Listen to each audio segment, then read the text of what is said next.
Evelyn Krochek, and I'm the Senior Coordinator on site. IBN services started in 2013. It's the only Pilbara native plant nursery in the Pilbara that's operated and owned by an Aboriginal organisation. We propagate the local plant species, mainly for industry for rehabilitation, restoration and re-veg works. And we also do yard and garden maintenance. We have the capacity of propagating up to 200 to 300,000 native plant species from around the Pilbara area. And what we do is, and once they get to a certain size, like seedling size, we then move them on to some of the industries. Like, for example, we had a project that we were doing with Fortescue, and that project was to supply 13,000 native plant species for their project on site, which was about a 2 kilometre shelter belt area. We needed a large quantity of trees of local species that were sun hardened.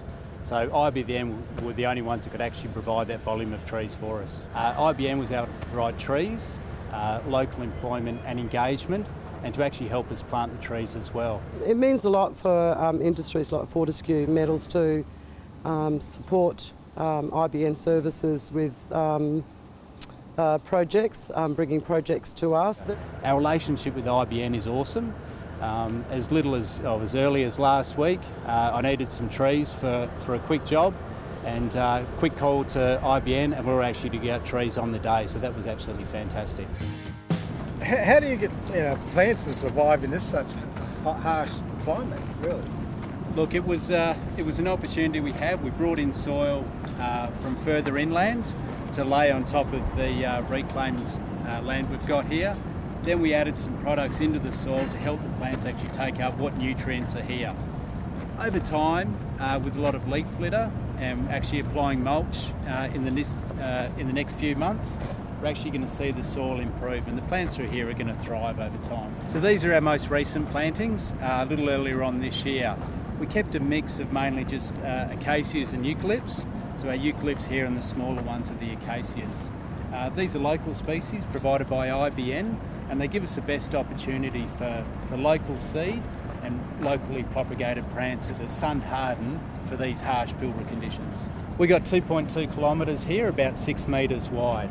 We thought this was the optimum to get a good thick shelter belt, and this aids to actually reduce wind speed and velocity and help to protect our site from these harsh, strong, hot winds that actually come through every year. As soon as the plants start flowering, we're attracting small birds, lizards and invertebrates. So we actually start to build an environment within the little ecosystem.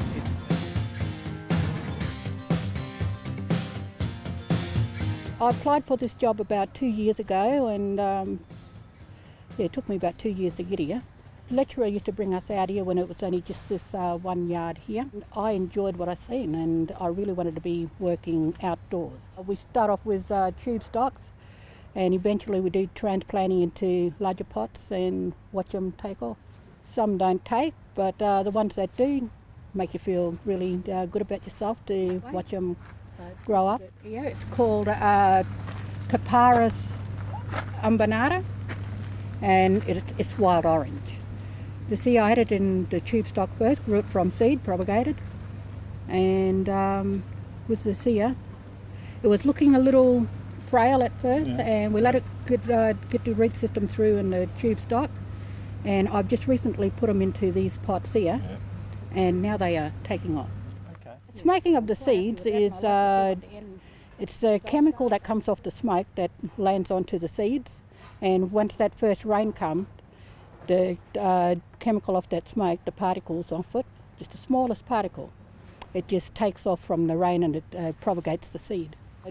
We had to get a tent.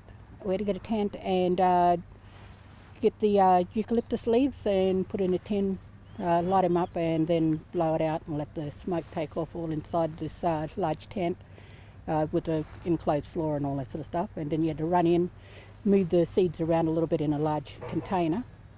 And yeah, that was a little bit of a problem there, getting in and getting back out again, and you got to sort of hold your breath while you're doing it all. What life skills are learned by IBN Services employees? Sometimes it starts off from the ground up, from the roots up, and it's about working as a team and working together, and actually getting to work. Sometimes it's quite difficult for some people. So there's skills that you can embed into people just to get out of bed and go to work. So we have trainees that do Cert 2 in horticulture. We also bring in some of the skills such as forklift training, snake handling courses, first aid, and also we run carpentry here and a bit of fabrication as well. Being able to operate small machinery and equipment such as forklifts and bobcats and those sorts of things, which will help them in the future with getting employment with industry.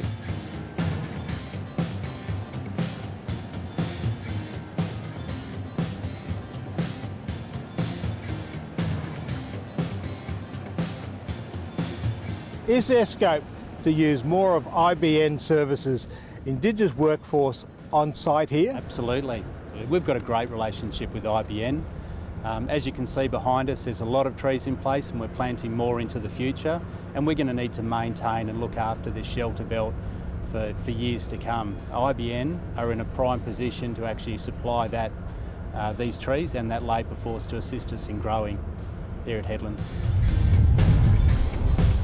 I spent a lot of time in the Northern Territory where I was a senior ranger on a national park, and then I went into zoology and archaeology, and then I decided to move back to the Pilbara and work at the TAFE here so I could help my own people, my own mob, the Aboriginal people, to gain skills and recognition as well. So I thought I could put back in what I was thankful for that I had. The people drive my passion. I'm all about the people, and I'm all about giving people an opportunity that maybe they haven't been given previously, because mining doesn't go on and on forever. So what we hoped is that we'd create small businesses such as IBN Services so that there was sustainability for the people, for employment and skilling up in the future.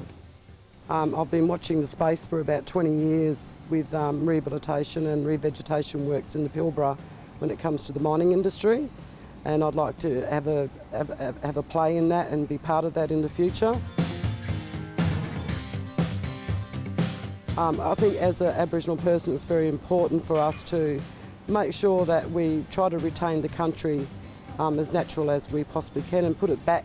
I mean, we'll never get it back to exactly how it was, but we can almost try.